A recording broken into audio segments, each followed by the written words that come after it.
d'accord voilà donc yéen ñëpp maa ngi leen di nuyu di leen jaajëfal di leen wax partager leen vidéo bi tey dañuy waxtaane donc encore une fois Sénégal nekk ci xeex bi nga xam ni dañoo koy def mu nekk un combat de principe combat boo xam ne il fallait que mu am doomu Sénégal ñu décider sacrifier seen bopp pour que loolu mën a nekk parce que c'est un mal nécessaire li ñu dund depuis ba ñu nekkee xale yéen xam ngeen ko mu profitoo si ñi profitoo ci système bi comme ñi ci musuta profitoo yëpp c'est des victimes nous sommes tous des victimes parce que ku ci nekkul woon victime dans le temps nekk nga ci victime ba nga nekkee adulte wala say doom dinañu am conséquences yoo xam ne dinañ ko dund mu nekk conséquence su comportement bi nga xam ne dirigeants yi sénégalais yi am nañ ko tey ji gouvernement bi mbokk yi partagé leen vidéo bi ma tegal leen Ouza Diallo boo leen gisee may tàmbalee live bi toujours léegi ak Ouza parce que la mu waxoon ci Abdoulaye Wade yëpp mu ngi ci Macky Sall sinon lu ko yées partagé leen vidéo bi partagé leen wala moo oo Assane Diouf mu waxal ma ok donc c'est pour dire que le partage c'est important comme ni mu leen koy waxee toujours man mënuma di live di partager sama bopp sinon j'ai un réseau qui n'est pas mal qui aurait pu m'aider à donc ne pas avoir besoin de demander que vous partagez et di wax ni que combat bi dafa am ñoo xam ne tey ñoo nekk ci kanam mais Assane dina dugg bu ci kanamee Assane dina dugg donc comme toujours dañuy continuer waxtaan avec Assane pour que ñu may leen ñiy dégg Assane rek ngeen comprendre ce qui est derrière ce combattant lan moo nekk derrière Assane lan moo koy motiver lan moo koy pousse lan moo koy yóbbu ci kanam lan moo tax bu muy continuer keep going li muy def nii dafa nekk lu métti chaque jour mu def ko pour le Sénégal di ngeen gis ay nit commencé dans la presse may ñëw toujours léegi sama émission pour démonter les mensonges contre Assane yàlla def na fa Assane ci boppam jox nañu ay archives keroog en exclusivité ci live pencum askan wi ñu ñëw wax ak ñun expliquer sa vie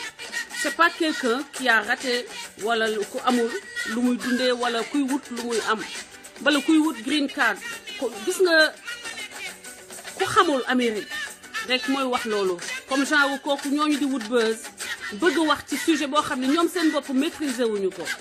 donc di leen wax ni que live bi effectivement nous sommes en direct sur Bawol Média FM online sunu FM 29 rajo sunu rajo TV Bawol Média.net dañoo nekk ak ñoom en partenariat dañuy collaborer ak ñoom maa ngi nekk aussi ak Dakar Midi.net nekk exact aussi ak ay sunu Afrique rajo bu suñu frère El Hadj Ndaw bi nekk New York kan laa fàtte ñu ngi nekk ak Actunet aussi mu nekk benn thème boo xam ne tey dinaa ci profité ba ma waxee suñu partenaire parce que ñooñu ñoo continuer ànd ak ñun ci combat bi parce que gis nañu ni que li ñuy def c'est pour le Sénégal li ñuy def am na solo pour l'éveil des consciences parce que ba ñu commencé di wax bariwuñu woon dem nañu ba léegi Assane Diouf vidéo buñ ko dugalee bañ ko dugalee am na plus de millions lu ëpp ay millions nit di ko seetaan parce que jaloux yi dañuy wax ni que c'est pas forcément parce que d'accord nañu ak moom mais yow d'accord ak nit ki léegi lan moo tax chaque jour ngay dépenser sa xaalis pour déglu ko ma am ay écho nag Sénégal que dem nañu léegi ay je le dis en riant ñu mel ni Iran Ndaw léegi gars yi déglootuñu ko gars yi Assane Diouf la ñuy xaar mu connecté wu mu toog wax ak sénégalais yi dégg naa bopp koñ la gars yi bopp koñ boo romb ay gars ay sénégalais gi dajaloo ñi am ki am Facebook taal Facebook am pour ñu seetaan Assane nit ñi dañ may woo man dañ may bind di ma woo naan ma Assane kañ lay commencé donc mu nekk benn combat boo xam ni ku ci nekk nag lu la neex nga wax ko ci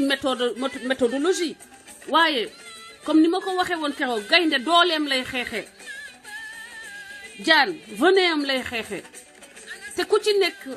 li nga sentir ni noonu mooy régler sa problème noonu ngay xeexee l'essentiel est que na sa xeex nekk loo xam ni sincère na te Sénégal moo tax nga jóg man looloo tax ma gëm Assane Diouf parce que xam naa ne li muy wax yëpp yéene Sénégal changé te dafa mel ni man c'est quelqu'un qui c'est un survivor nous sommes tous des survivors sénégalais bu dund ba am 40 ans yàlla def na foofu nga débrouiller ba génn tu te construis une vie à l'étranger tu es un survivant parce que tu es allé déjà quand tu nais au Sénégal premier jour sa yaay ci boppam bu nekkee jigéen bu warul lekk bu ëmbee rek mu ngi en danger de mort parce que nous avons un système qui s'appelle kleptocratie ñu ngi ko définir un système basé sur le vol c'est un système boo xam ne dañ koy gis le plus souvent dans des pays en voie de développement moo tax duñu mës a génn ci pays en voie de développement système yu mel noonu pays yi nga xam ne ñooy pays colonisateur ñoo leen en général yi leen coloniser woon territoire yi ñu coloniser la ñu doon exploiter de cette façon mooy ay pays dëkk bu mel ni France c'est des voleurs c'est un système kleptocrate c'est-à-dire un système qui a été construit juste pour pouvoir spolier les colonies au bénéfice de la métropole léegi il fallait que donc seeni loi ñu yaraxal ko de façon que nit dina mën a sàcc facilement partagez leen chers amis partagez leen vidéo bi parce que dama bëggoon tey ñu waxtaan ci déjà dinañu def revue de l'actualité wax ci yi nga xam ne yu métti yi amati parce que ñun Sénégal noonu la ñu juddoo ci loolu la ñu juddoo ci loolu la ñu màgg ci lu métti te lu métti loolu suñu njiit ñooñu koy teg comme vous leen waxtaan bi nag balaa ma ci mën a avancer comme gisuma partage yi di dem il faut ma partager ko man ci site yi yooyu nga xam ne ak partenaires yi pour que ñu mën am lien bi sur leur page parce que loolu laa waxanteeg ñoom ngeen may ma tuuti ma tegal leen xaaral ma xool ndax mën naa leen fi tegal musique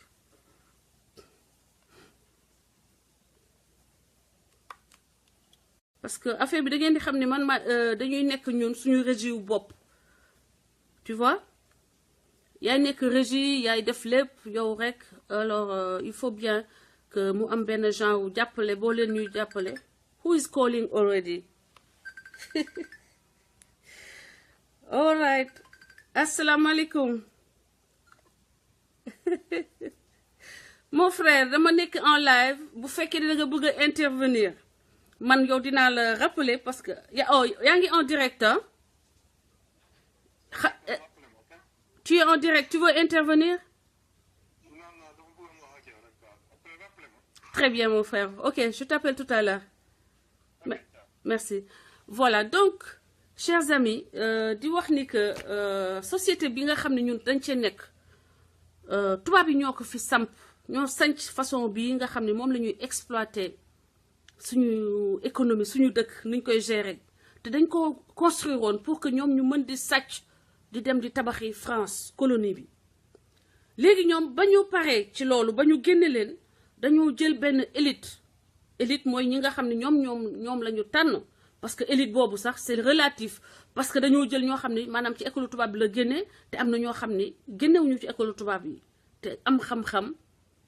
mën a bokk ci construction réew mi mais dañoo privilégié ñooñu nga xam ne dañ leen dugal ci benn genre gis nga bouteille ni muy mel xam ne ci kaw maanaam masse bi day ñëppay duggandoo groupe lay nekk waaye plus ñuy dem day gën a tuuti di tuuti ba ci cat ba càppandaw bi quelque la ñooy nekk ci kaw quelque yooyu ñooy am faveur yëpp avantage yëpp te aussi quelque yooyu la ñuy utiliser pour ñu continuer di sàcc alalu réew yooyu nga xam ne dañ leen conquérir temps colon maintenant ba tubaab yi demee mu des nag ñun ak suñuy compatriotes muy genre Macky Sall bi tey Ousmane Tanor Dieng Moustapha Niasse ay Abdoulaye Matar Diop etc. toute cette excusez-moi du terme messieurs man vous êtes mes Abdoulaye Matar Diop awma rien contre lui ces gens dont je vais parler awma benn problème ak ñoom mais c'est la kleptocratie. C'est-à-dire que c'est un système de vol de deniers publics,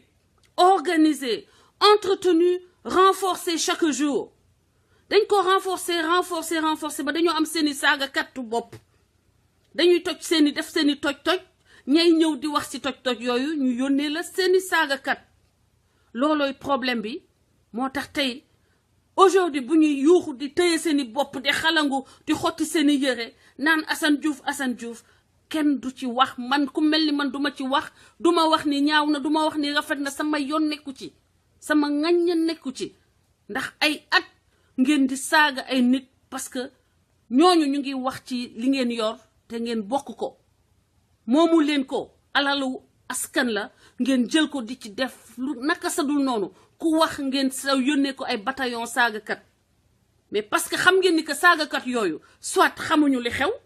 parce que seen jàng effectivement tollul foo xam ne war nañu mën a xam ni que ñii li ñuy di xeex ni sama intérêt la ñu bañ a dem di leen saaga ou bien deuxième solution xam nañu ni que ñii li ñuy xeex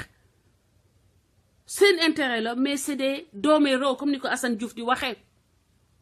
c'est des gens yoo xam ni wedd nañu seen bopp ils acceptent de se chier dessus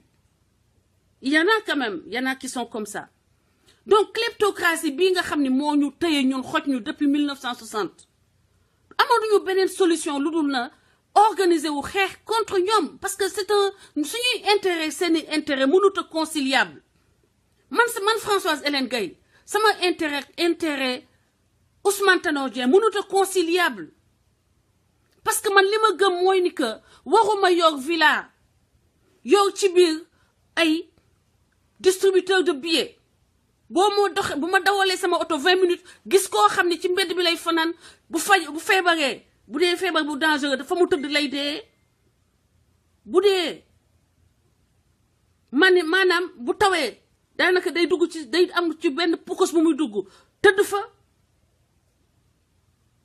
pour que ba taw bi jeex foudre mun na ko fa fekk jaan mun na ko fa fekk te man ma nekk sama kër mu wër ma ni kër gii nii moomu ma ko dama ko tojee ay toje man lañu tojee da koo tojee Ousmane ñoom ñëpp dañoo sàcc ay villa yoo xam ni état sénégalais ko moom doomu sénégalais benn ku ma munti doon wawuta toog ba ñu ne dañ la ko jaay te nag jaay bi da ngeen di jàpp ni que jaay boo xam ni la maanaam dañ la koy wanteer kër guy jar 100 millions ñu jaayee la ko 10 millions loolu moo am Sénégal yow nga nangu que sénégalais kër goo xam ne yéen yaa leen ko bokk askan wi ko moom ñu koy jox fonctionnaires yi pour que bu ñu te lan moo tax état bi di jël ay kër di ko jox ay fonctionnaires mais loolu ngeen war a njëkk a comprendre c'est pour que le fonctionnaire là soit tranquille pour mun a focus ci liggéeyal askanam mais lan mooy xew da nga leen di jox kër googu ba pare lan la ñuy defati sàcc ay bateau pétrole sàcc ay parcelles des milliers de parcelles du domaine national jox ko seeni excusez-moi du terme ay jigéen la ñu ni man jox ko seeni caga jël suñu avion présidentiel di ko lekkee ji ceebu jën New York ci seen kër coro jël suñu xaalis di ko ngéntee ay doom yoo xam ni seen yoon sax nekku ci ay toje man lañu laa wax ay toje man lañu Ousmane Tanor Dieng Moustapha Niasse ñooñu fi nekk depuis 1960 c'est des voleurs maintenant c'est des gens qui ont décidé ñoom xalaatuñu seen yoon nekkul ci est-ce que dinañu réduire la mortalité infantile est-ce que dinañu réduire les risques liés à l'accouchement chez les femmes rurales est-ce que dinañu réduire la déperdition scolaire c'est-à-dire que xale yi nga xam ne dañuy war a jàng def ay am au moins niveau am formation mën a tekkil seen bopp seen yoon nekku ci ni que xale yooyu duñu xool benn méthode pour maintenir leen à l'école c'est le cadet de leur problème parce qu'ils ont tellement volé qu'ils savent qu'ils peuvent envoyer leurs enfants n'importe où dans cette planète et là pourquoi faire le tout seeni doom yooyu bu ñu leen jëlee suñuy xaalis fayal leen ñu dem ci université tubaab yi ba jàng ba am seeni diplôme dañuy ñibbi ci Sénégal ñu jox leen des postes de cadre ba noppi duñu xëy sax liggéey yi nag faf comme doomu Moustapha Niasse yi kenn ki ñu dugal port kenn ki ñu dugal ko Azapex ngeen foog ni lii dëgg la bu ñu waxee ngeen naan da ngeen di défendre Macky Sall pour lan Macky Sall moom xam na bu baax li xew ba mu ñëwee dafa décidé woon premier discours yi mu njëkk def dafa newoon damay defar institution yi Macky Sall ni damay defar institution yi ma ni donc ce gars il a compris ce qui là où le bas blesse donc ce gars il va régler le problème ma nekk fi ci réseaux sociaux yi commencé di ko défendre ku wax Macky Sall waa PDS buñ ko attaqué ma nekk fa ba ñu ne ma may fanal naan ma gis nañ ma palais ñu jox ma maletu xaalis ñeneen ñi ne gis nañ ma restaurant ñu jox ma maletu xaalis ay fen musuma dugganteeg benn waa APR ba toog ak moom à part ñi nga xam ne samay xarit la ñu woon te ça n'a rien à voir avec la politique. Maintenant tu vois un jour comme ça le fils le beau-frère de Macky Sall sorti de l'INSEP comme ça de but en blanc on lui crée un poste sur mesure. Mansour Faye dañ ko créer le premier poste sur mesure. Mariam Faye ba tey xolam seddul de sama suñu taawu kër donc il faut nga sagal ko il faut nga defal ko moo fi nekkoon di la xeexal on fait de lui ministre de l'hydraulique. Bonne connaissance là dans le domaine. Il y a combien d'ingénieurs en hydraulique capables de gérer ces problèmes de Sénégal? Et d'autant plus que Douni dañoo amul ndox. Moi, mes amis allemands m'avaient dit que Sénégal amna ay napp yoo xam ne couche yoo xam ne mën nañ ci am ndox eau pure. On n'a jamais pensé qu'on devrait exploiter ces réserves-là. On n'a jamais pensé qu'on devrait utiliser nos propres ressources pour s'en sortir. On est toujours accroché aux culottes du puits français pour mieux voler ses frères et sœurs sénégalais. Accroché aux basques de l'Occident, toujours. Lolo doyu lende. Légui nak ben ivoirien, ben gougnafier de première classe, Big Togo. Gougnafier de première classe, Big Togo, voleur, international, volé. Il a volé en Côte d'Ivoire, bagnou dakko. Macky Sall, bo len déggé Big Togo, dog len yet, parce que Macky Sall mo nek ci gannaawam. C'est Macky Sall Big Togo c'est Macky Sall. Macky Sall Big Togo c'est son prête-nom. Déglu len chronique ou Pape Alé Niang tay, que je remercie au passage pour m'avoir mentionné. C'est un grand honneur. Ma ngi len don wax ni que amna lo xamni ñun par patriotisme, on doit le faire maintenant. Par patriotisme, amna site web yo xamni warutu len fa dem di taxawalu. Par patriotisme, amna site web yo xamni ngeen fa ngeen wara dem di lire information parce que di ngeen jot ay information ti ngeen jappelé ko xamni nangu na ni Macky Sall du ko jox 1 franc ba nopi nak bolé ko tek ko ay problème financier économique parce que dafa baña lâcher le peuple sénégalais. Site yoyu ay ñom Bawol Média, ay Dakar Midi, Actunet, man ñetti site yoyu man dal l'essentiel est que gis na ni def na fa revue, def na fa 2 fois chronique, 3 fois les mots weer dakku guñ ma parce que limay wax neexul xamnañu ni du neex wa palais mais dañ ko fay bayyi parce que xamnañu ni que j'ai le droit de le dire et c'est la démocratie et c'est un droit absolu qu'un citoyen, une citoyenne sénégalaise puisse parler et dire ce qui ne va pas. Je donne donc un big up à Pape Alé Niang, mes respects. Di len wax ni que Pape Alé Niang ni ñu topé Assane Diouf wala FAG non ngeen ko wara continuer chronique am ngeen koy déglu diko partager. Bu len wuti fenen. Bu len wuti benen journaliste déglu len Pape Alé Niang ak Pa Assane Seck. Pa Assane Seck people sn.net parce que il faut que patriotisme bi ñuy won ñom ñun ñu délo len njukkal ñom ñu bañ ñu gëna goré parce que nit ki du la nekkal ci naaj bi yow nga nekk ci kër nekkal ko ci kër gi ñom ñoy risquer sen existence économique sen existence sociale parce qu'ils osent encore dire la vérité.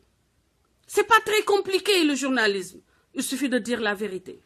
Mais beaucoup ont refusé. Lolu mo waral tay FAG tok de personnes effacées,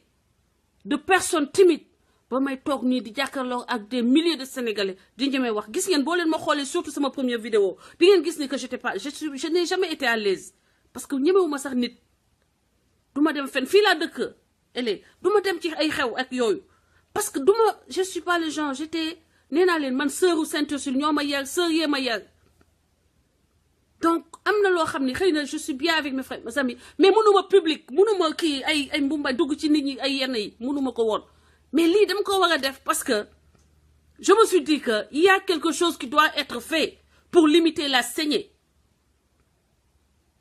Alors s'il y a des journalistes comme Papa Assane Seck, Pape Alé Niang qui se battent dem leen sur ak Cheikh Alassane Sène ak waa Bawol Média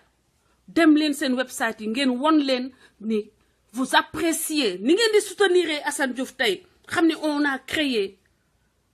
les conditions pour que aussi d'autres Sénégalais puissent dire les choses yi nga xam ne xëy na Pape Alé du ko mun a wax Pa Assane du ko mun a wax man FHG du ma ko mun a wax mais nag ñoom dañoo am seen armée ñun ñu am suñu général punto léegi nag ña nga xam ne ñoo nekkoon les insulteurs invétérés toutes catégories confondues lu xew léegi dañuy toog naan saaga baaxul yéen yow de amoo classe man Françoise la ñuy wax man mi nga xam ne dañu doon saaga matin midi soir léegi ñoom ñu may bind naan ma waaw on pensait que da nga am classe waaye yow ndekete yow amoo classe yow kii di saaga nga koy encouragé man ay waxu dof xoolal dañoo mel ni ñu daanu ci saret dañoo mel ni xoolal bala jinne moo leen mbéj dafa mel dañoo dox diggu guddi rek jinne xët leen fi mu ne nii ay waxu dof rek la ñuy wax lu tax nga koy won saaga yi man da koy na leen sama yoon nekku ci te bu ma kenn ñëwati di ma wax oui je me bats le popotin Yaya Sow I don't care nañ leen saaga ba ñu xoolal na leen sax sig ni ko waxee sippi sama yoon nekku ci bañ may saaga kenn bougé wul ba ñuy saaga Pape Alé Niang kenn bougé wul ba ñuy saaga Idrissa Seck kenn bougé wul ba ñuy saaga keneen fii ngeen toog bu ñu waxee ngeen yow bul tontu ñii bu leen tontu parce que da ngeen ci doon kontaan right da ngeen ci doon kontaan pour l'essentiel waa ñaw xale yi de waa sabaj na ko de xoolal xam naa sénégalais yooyu ngeen doon commentaire non après ngeen wax ci suuf bul wax parce que da ngay wàccee sa bopp parce que loolu nag ñoom dañuy bëgg yow ñu lay saaga nga bañ a noppi nga bañ a wax parce que si la ñu gën a kontaan mënoo ci dara iñaan boo xam ne moo nekk ci sénégalais ba ci saaga sax dañuy kontaan ñu lay saaga waaye léegi nag lu tax doo leen kontaan bu ñuy saaga Macky Sall ak ay la République des Soulards mais non la République des Gnoleurs xam nga Soulard mooy Gnoleur aussi ça c'est un français kii parisien yi Gnoleur les Gnoleurs là les Gnoleurs ne ba booy ma damma làmb ñoo ko wax am ngeen ku leen seen capitaine seen général léegi ngeen bëgg ñu jàppale leen pour lan te saa yu leen sonne nag woote au secours te boo leen di sonnal nit ñi kenn du woote au secours peuple sénégalais ku ñëw au secours am à part ñi may cité nii mais il faut être digne nee nañu boo yoree sa doom bu góor waxambaane mu mët toll ni yow mën a sol say dàll bés bu ne nga xëy pes bés bu ne nga xëy ngàdd bés nga yëkkatal sa loxo bu blocage woññaar taxaw bloqué la na nga am góor bu tey ni nga bañ a yuuxu woote woy waloo mu ngi may dóor bu dee ay góor ngeen muñ leen guux leen te ne pat parce que noonu ngeen ñu def oui je suis de Thiès je suis de Sainte-Ursule j'ai été avec les sœurs Sainte-Ursule je rends hommage à ces religieuses qui ont formé des générations et des générations de femmes sénégalaises aujourd'hui qui font la différence fa ñu nekk malgré les mensonges nag bon di wax ni que bu ñu jeexalee point boobu di wax ni on a eu des élections de merde et on a un conseil constitutionnel de merde loolu du saaga français laa wax conseil constitutionnel de merde des sages de merde c'est pas du ay saaga ok c'est du français parce que avec tous les irrégularités qu'il y a eu dans ce scrutin avec tous les problèmes qu'il y a eu dans ce scrutin vous avez osé valider ces résultats et croyant que vous prenez les Sénégalais pour des bourricots asalaamaaleykum oui sëñ bi kookan la naka tur bi sëñ Gamou da nga bëgg a intervenir ci live bi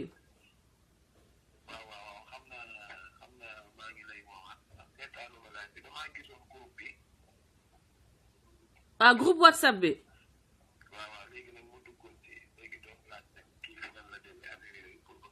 waaw kon bàyyil ma jeexal live bi après ma woo la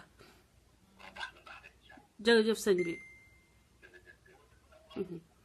le combat est un combat de principe Babacar le combat est un principe de combat de principe Mais tu sais, à la guerre là, quand il y a guerre, tu n'as pas le choix et que tu n'as pas le choix des armes. Tu dois compétir, da ngay combattre ak armes yi nga xam ne opposant bi moom la teg sa loxo. Macky Sall suñu loxo saaga la ci teg wax bu ñaaw calomnie bassesse trahison ngeen bëgg nan la ñuy défendre suñu bopp comment lii moo tax muy jaar seen kaw di jaaraat seen kaw te buñ leen toppee Macky Sall dina jaaraat seen kaw en 2019 ba noppi taxaw di leen kokkali man duma nañu bàyyi Assane rek mu ñuy xoromal su ma xoromee man xoolal soxna laa te dama war a jox samay rak man ba ma juddu nekk kilifa nekk responsable war a yar ay samay rak jàppale sama yaay ci yar samay rak donc am na lu bari mënuma ko woon di def parce que dama doon war a di leen jox modèle loolu moo am ba tey d'accord so pour ou contre donc wax naa ci kleptocratie donc xam ngeen ni que système bi tant que mu ngi fii dara du sotti Sénégal doomu Sénégal dina yàgg dee ci désert bi donc ñii maag ñu ak ñoom xeex la te xeex bi bu leen leeree ni que bu leen amul leen yéen les choix des armes da nga leen war a combattre avec ñoom armes yi nga xam ni ñoom lañ fi teg xam nga yow boo fekkee ni yàlla daf la may nga mën a choisir les armes da nga koy ñun nous on a choisi nos armes c'est de rester correct rester digne être dans le débat d'idées effectivement comme l'a dit Papa Alé Niang ñoom ils ont choisi d'autres armes non conventionnelles léegi fa ngay toog nit ki dem jëli baïonnette maanaam pistolet yooyu am paaka jaasi ci bopp bi yow nga ni ko déedéet ñun suñu dëkk de ñun de kurpeñ rek lañ doon xeexe nga toog ne da ngay xeex ak moom ak kurpeñ foo jëm il faut que les gens soient osés wala boo leen ñemewul boo leen amul fitu osé léegi ngeen bàyyi ñi nga xam ne ñeme nañu ñu xeex bi parce que xeex bi mënutuñu fi toog ay groupe nit benn coggalu golo nekk ci à la tête de l'État di ndaataatale di fecc ki bu mbay suñu kaw à nos prix à nos frais aux frais du contribuable yéen ñii ngeen toog tey xëy am na si ñoo xam ne passe bi ngeen di duggee live xëy na da ngeen ko dafa am loo leen di renoncer pour dugal ko Sénégal waaye loolu am na koo xam ni pendant ce temps seen xaalis mu ngi ko dugal ci ay guichet automatique ci këram du soxla sax di dem banque et puis loolu ngeen bëgg d'accord ni que loolu dañ koy continuer muy wéy ba kañ Sénégal bi ñu tollu nii tey yeewu ngeen am ngeen moyens yi pour que ñu génnee fi lii teg fi système boo xam ne day mel ni système u pays développé yi nga xam ne boo génnee dërëm sax Eva Joly jox naa leen léegi exemple am ba mu jógee France xam nga France état kleptocrate la comme Sénégal ba mu demee Norvège jël fa passe fa taxi pour dem benn réunion dafa ñibbi su ñu ne ko da ngay rembourser passe bu taxi bi mu ne dafa tiit ñu ne ko fii bus parce que fa nga doon dem mënoon nga jël transport en commun mënoon nga jël bus pour dem fa bus bu doon bus nga jël dañ lay rembourser bus bi mais taxi soxlawul woon ngay jël taxi loolu bés bu ñu fa yeggee Sénégal dina dox parce que Macky Sall par exemple ba mu yegsee au pouvoir xam na bu baax problème mu situation bi mais dafa dugg sàcc yi wër ko moom moo dem wooyu sàcc yi noonu parce que li nekkoon ci boppam leerul excusez-moi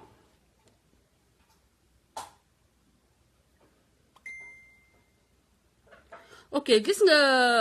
boo xamul lu may def lu muy nuróol rek nga bàyyi nga dem continuer yow ni ngay xeexee nga bàyyi ma man ni may xeexee man je ne m'acharne pas je ne m'acharne contre personne ok je ne m'acharne contre personne te yow bi bu fekkee ne caali nga dëkk xam nga ni man amul lenn lu may wut Sénégal parce que bu dee sama yaay tegal naa ko ba pare te nee naa la soxluwuma lenn Sénégal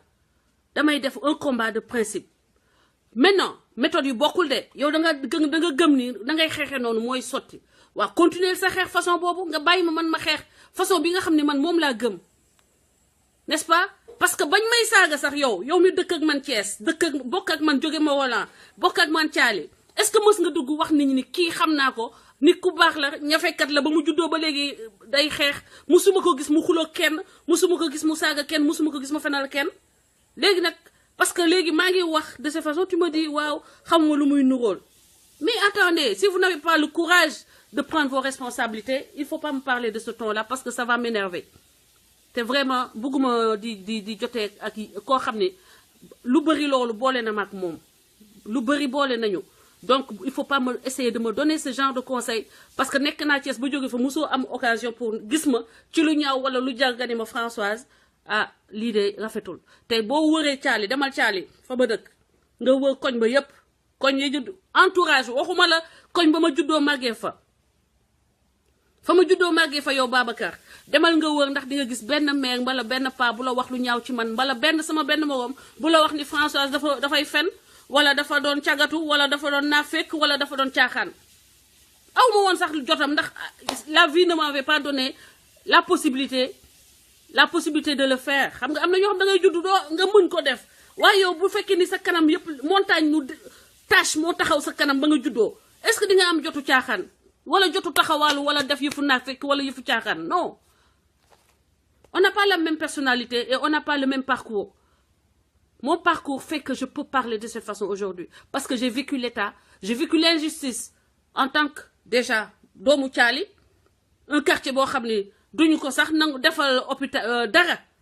parents yi ñooy débrouillé ba am seen courant am ndox am lépp on n'a pas un État, on ne sentait pas la présence d'un État ku fa nekk ku ne yaa ñefeel sa bopp ba génn ci anyway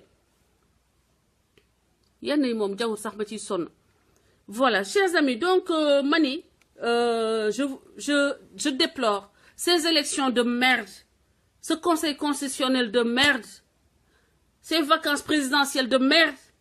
les insulteurs et les soulards de la République de merde parce que vous avez merdé partout dans tous les domaines ce qui fait qu'aujourd'hui tout est à reconstruire. Macky Sall avait envie de faire ça mais il a cédé, il a démissionné. Il avait envie de le faire parce que dans son discours, c'était ce qu'il avait dit que nekkuma fi pour tabax, mais pour reconstruire un état de droit. Et malheureusement, l'état n'a jamais été autant piétiné que sous Macky Sall. Maintenant, nous allons arriver au deuxième point avec notre technicien. Un ingénieur qui peut nous analyser. Boo leen gisee fan yi yëpp maa ngi nekk ci stade yi mon frère garde la ligne Modou Khoule donc ma leen di wax ni que fan yi yëpp war na leen jaaxal que chaque moment ma génne les statistiques il faut comprendre que c'est stratégique et c'est du question pour wax ni ñu ngi liggéey xaalis bi intéressé wu ma intéressé wul Assane Diouf amul sax lu fi intéressé Assane nee na leen xaalis bi da koy defee ay œuvre sociale maanaam dina ci li muy njëkk a defar mooy bu jotee xaalis bu jógee ci live am yi ci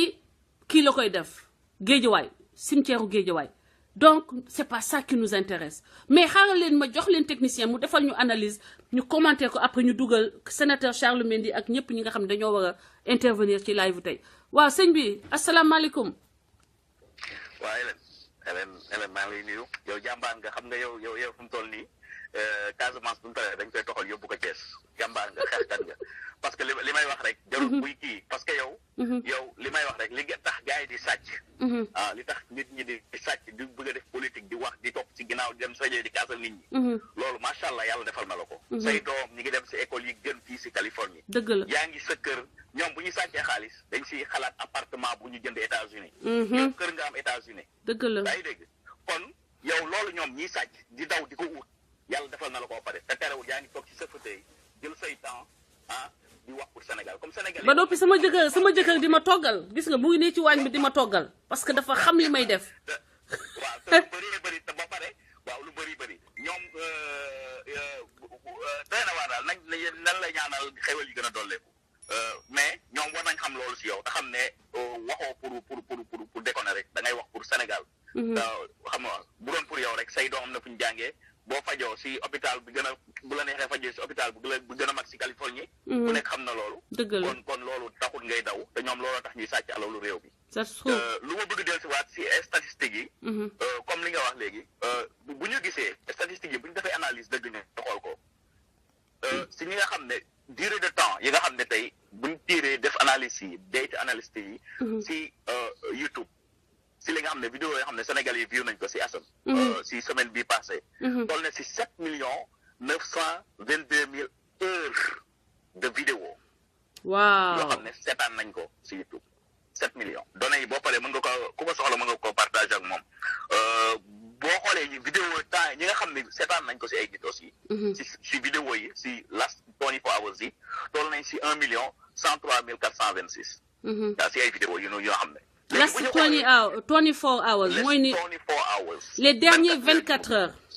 waaw 1,103,000 personnes seetaan nañu vidéo yi. seetaan nañ ko waaw te buñ demee si âge bi ñi nga xam ne ñoo gën topp Assane. parce que xam nga lu ñuy wax ñun technologie dafa toll foo xam ne. yow li ngay wax mu nga ko basé si analyser ay data. boo xool nit ñi lan mooy doon seen réaction. lan mooy lan ban position lañ taxaw. loolu mooy data analysis loolu dafa nekk xam-xam boo xam ne. lu am solo la xam nga ndax li ngay def si nga koy basé quoi. boo xoolee tey si âge bi nga xam ne tey ñu gën a intéressé wu li Assane di def. ñu ngi tàmbalee si âge de 25 ans à 34 ans ñooñu boo xoolee ñooy góor ñi ak jigéen ñi. boo xoolee 55% si ñoom. ñooy connecté si di topp Assane si show bi. waaw. waaw ñoo koy topp si 1 million yi ma la wax si population. mooy ñi am 24 ans ba 37 ans right. waaw de 25 ans à 34 ans. ñooñu mooy ñi nga xam ne âge bi nga xam ne ñoom ñooy gën a follow vidéo yi. ak vidéo bi quoi si 1 million yooyu ñu leen doon wax léegi. léegi bu ñu xoolee affaire xaalis bi duñ si dem parce que comme ni ko Assane waxee loolu intéressé wuñu li ñu intéressé mooy lépp lu mu si am da koy def donation. te ñun tamit ñu nekk seen ginnaaw tamit loolu moo nekk suñu objectif. exactement waaw loolu mooy suñu objectif parce que amuñu loolu taxuñu jug quoi. léegi bu ñu xoolee tamit si Sénégal mën nañu xool deete ñan ñu ngi ko gën a seetaan. boo xoolee si dëkku Afrique yëpp. xam nga boo ñëwee Sénégal da ngay gis ne presque toll na si en direct live direct bi nga xam ne YouTube rek lay am. waxuñu Facebook YouTube. YouTube rek ah données yi ñuy wax ni données YouTube la kese YouTube kese rek. rek la. waaw lu ñu xam mooy 499 000 Sénégalais. ñoom ñoo koy suivre foofu live direct. 499 000 Sénégalais. 499 000 Sénégalais ñooy seetaan bu ñu xoolee vidéo yi si plateforme yi nekk si YouTube yëpp. parce que mi ngi si chaîne internationale bi mi ngi si yeneen chaîne yoo xam ne loolu yëpp données yooyu bi ñu toppee statistique vidéo yi. toll na si 499 000 Sénégalais si biir Sénégal ñu koy seetaanee biir Sénégal. léegi nga soog a dem boo jógee Sénégal nga dem Italie. am na 97 000 Sénégalais yi ko fay suivre. yoo xam ne ñoom vidéo yooyu ay connexion yoo xam ne. waaw waaw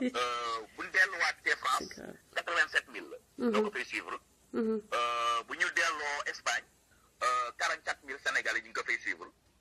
bu ñu delloo États-Unis mu nekk 31 000 Sénégalais ñoo koy suivre aux États-Unis waaw.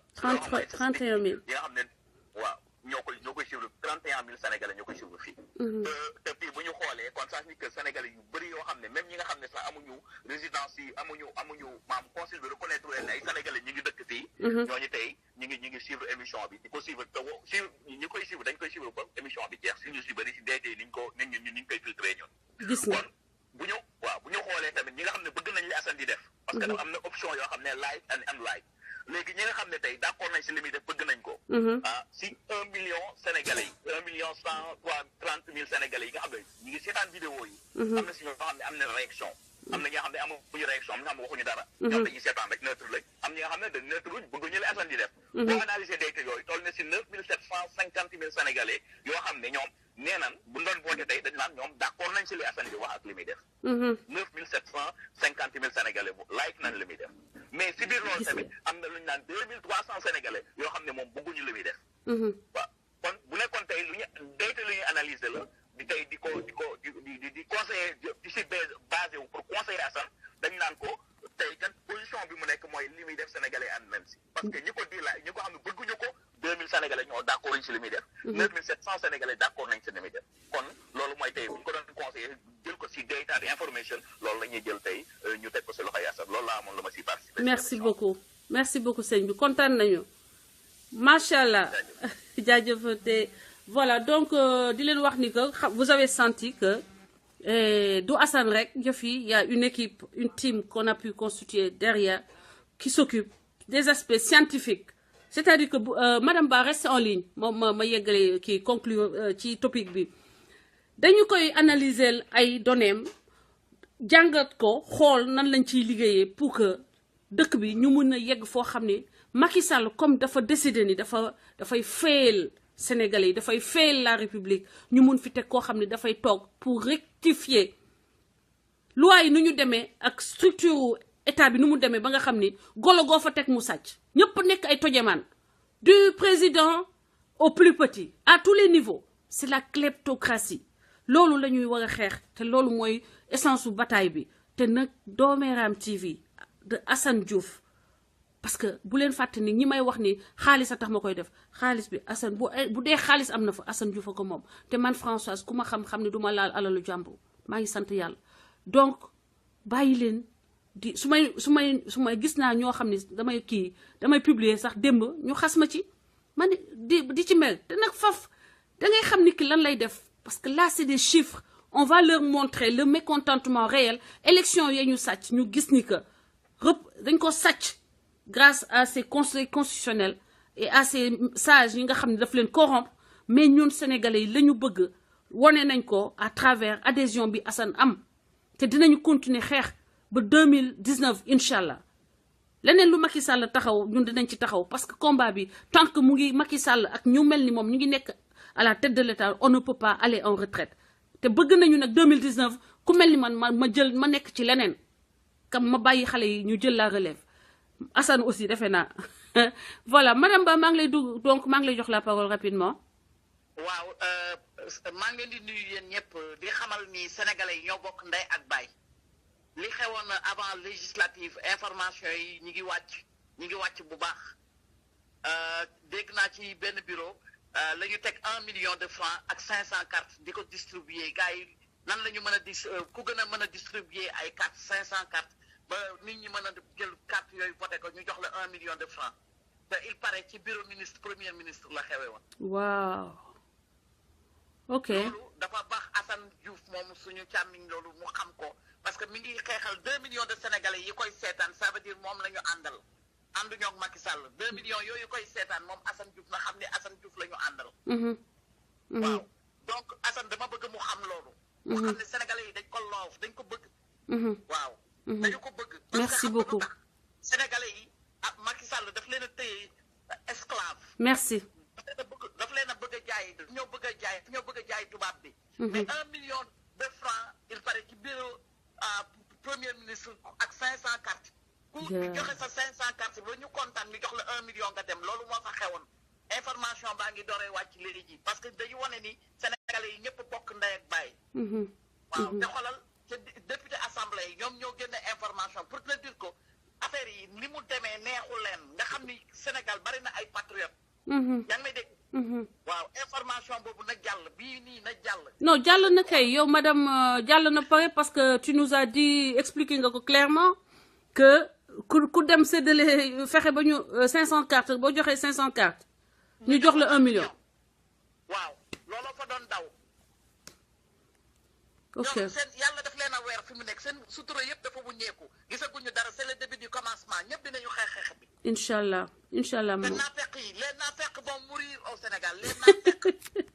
non ils sont déjà morts en tout cas ils sont dans le coma. encore dañuy commencer c'est le début du commencement. les naafeq effectivement et les opportunistes vont mourir. merci seuls les patriotes vont rester là-bas seuls les patriotes. merci beaucoup ma sœur. Et le Sénégal a besoin que de ay patriotes rek la ñu soxla comme des gens comme toi des gens comme Assane Diouf des gens comme Pape Alé Niang des gens comme Cheikh Alassane Sène des gens comme ñi yor Baol Média di leen wax ni jàppale leen média yi nga xam ne ñu ngi xeexal Sénégal loolu rek laa leen mën a wax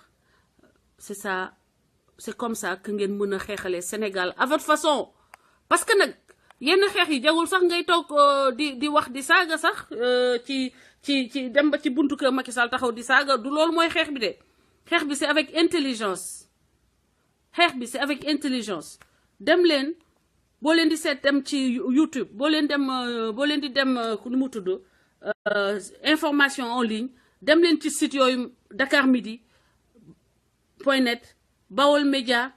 Dakar Matin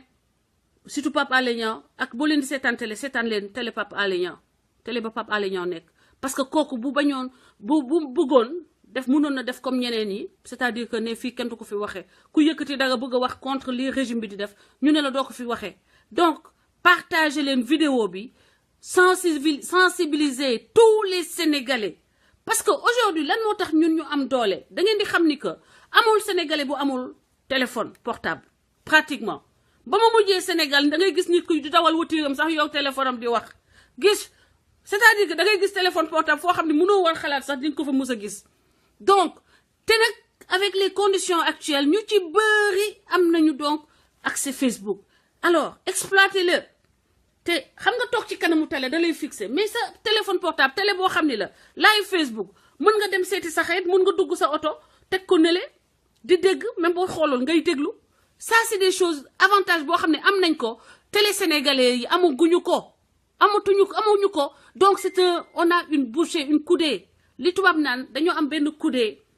en plus dama war a woo sénateur Charles Mendy woo rapidement gars yi ma dugal Assane parce que tey Assane day dugg ñu continuer waxtaan ci engagement am ak lan moo ko motiver ak kan mooy Assane mu continuer waxal boppam kan mooy Assane moo gën dof yi déchaîné wu ku ci nekk di wut buzz ku ci nekk di wut fu muy waxee ci Assane ba ndax nit ñi seetaan ko xam nga ni koo xam da nga xaar ba Assane siiw ngay door a commencé di ko attaqué mooy ni yow buzzu Assane nga moo la intéressé en réalité parce que Assane yàgg na wax YouTube di wax lii muy wax nii yàgg na koo wax bu fekkee ni donc ñii yëpp ñu ngi waxoon motivé woo man ñi ma gën a énervé mooy ñaari comédien yu nekk fële Arona may ñaari comédiens yi nekk Italie ak yeneen ñaar yu con yooyu xam nga ay Pabu Nice ak yooyu c'est-à-dire que amul leen talent parce que da ngeen di forcer xam nga Kouthia lu mu def nit ñi reetaan parce que dafa am talent mais xam nga li gën a soof ci comédie mooy comédien buy forcer talent comédien buy forcer reetaan pour reetaan loolu nit man loolu daf may énervé ci nit yow non seulement amoo talent da ngay forcer wax bi c'est que da ngay poñe affaire bi day métti yow vous ne faites pas rire parce que amul leen talent te loolu da ngeen di liggéey te bu leen yaakaar ni que Assane Diouf mën na leen permettre ba ngeen mën cee génn parce que da ngeen takkal seen yaram loo xam ni dina tax ba faw kenn dootu leen reetaan te parce que yéen apparemment da ngeen choisir ni seen métier talent seen métier maanaam ay ree la par contre dinaa leen woon ay ñaari xale balaa ma dugal sénateur Charles Mendy Arona Sakho dinaa la woo su ma woowee damay wax liste bi damay woo sénateur Charles Mendy après ma woo sama sœur Maguette Khady Diop après ma woo Cheikh Alioune Gueye après ma woo Yeli Fall après ma woo Arona Sakho dugal nag Assane Diouf après ma dugal Malika Oubaka mu nekk benn artiste américaine noire américaine boo xam ne dafa bokkoon ci Making the Band boobu Puff Daddy defoon mu nekk femme boobu vraiment day liggéey dafa am métier mag yëpp mais li da koy def accessoire mais j'aime bien man dama bëgg ñu construire des ponts entre l'Afrique et les fils perdus de l'Afrique. Une fois j'étais dans une boutique de mon ami une amie à moi qui est à New York